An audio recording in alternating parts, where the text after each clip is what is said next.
So I think I'm on to something here. If you believe in conspiracy theories, then stick around because I've got a really good one for you. GP Transco is a mid-sized carrier out of Illinois, but they hire out of all 48 states. The thing I like about them is they treat their people like people. They treat them with respect. They don't treat them like robots.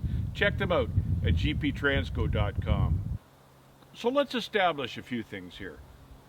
For modern truck driving these days, modern drivers, an awful lot of them, aren't very well paid these days.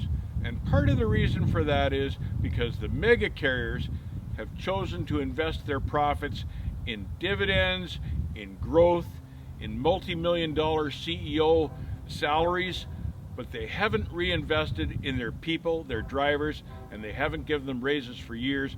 And now they're so far behind, it's almost impossible for these mega carriers to catch up.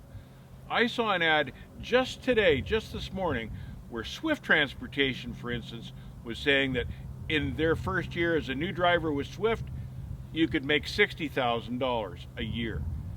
Compare that to GP Transco, whose first year drivers make between $80,000 and $95,000 a year. That proves my point exactly.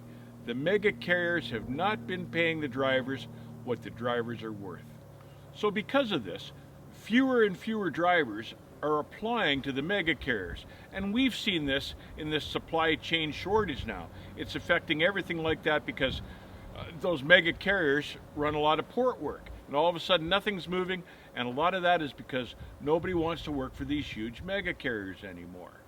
So the mega carriers needed to come up with a plan to make more money, because it's always about money. And they came up with lease operators. And it was a perfect plan. The mega carriers didn't have to spend millions and millions of dollars on these new trucks that really don't work very well. And they don't have to spend millions more on maintaining these new trucks. They managed to pass all those expenses on to lease operators. And that freed up a ton of cash. So instead of reinvesting this cash back into their company drivers, they chose to invest in autonomous truck technology, and they invested in the companies and financing their infrastructure so autonomous trucks could grow and become a reality much more quickly. But investments of that size, you can't keep that a secret, especially with publicly traded companies. So when these big carriers were investing multi-millions of dollars in autonomous truck companies, the public found out. It became a matter of public record. And huge carriers like Swift and Bison and Werner were investing in autonomous truck technology. So here's the conspiracy right here. Now, if you drive for one of those big carriers like Swift or Knight or Werner, even if you're a driver, some of your profits go to them, and they're taking those profits and investing them in autonomous trucks. But particularly if you're a lease operator, they're making hundreds of thousands of dollars each year off each lease operator truck.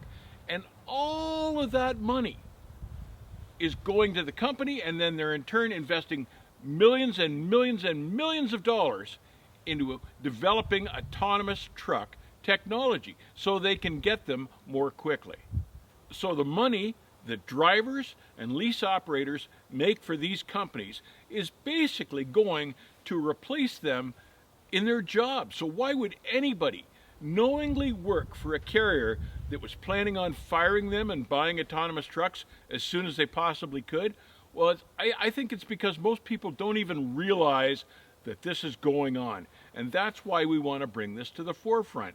If you're a driver or especially a lease operator for one of these big mega carriers, you've got to realize that you're shooting yourself and other drivers in the foot by working for these big carriers whose long-range plans are to get rid of you and replace you with autonomous trucks. So if you're working for one of these big mega carriers, you might want to rethink this, because there's going to be no future at a carrier that plans to get rid of you for an autonomous truck. It might be time to look at another carrier to work for, and God knows there's plenty of them out there right now. They're all looking for drivers. Myself, I wouldn't work for a company that was planning to fire me. There's no future in that for a truck driver. So let's look at the bigger picture here. If you're a driver or a lease owner operator for one of these huge companies that's investing in autonomous technology, there's no pension plan, there's no future, there's no long-term plan. They're certainly not going to be giving you raises because they're using that money to fund autonomous truck research. So you need to get out of carriers that are doing that. I've got a story for you. When I was 14, 15 years old, before I had a truck license, I worked at a gas station. A lot of us in my high school class worked at this gas station. There must have been a dozen of us. And it was one of those big gas stations that did high volume. And we would work part-time all year long through school just for extra cash. And when summer came, we would give up our summer holidays to work full-time at this gas station, this high-volume gas station, because we needed that job to be there in the fall so we could still make money through high school. It was our high school job. One spring, we found that they were replacing all the fuel pumps with different pumps, computerized pumps. And we thought, well, that's kind of strange. And we asked the manager, and the manager wasn't supposed to tell us this. But what he said is, well, what they're getting ready for is self-serve.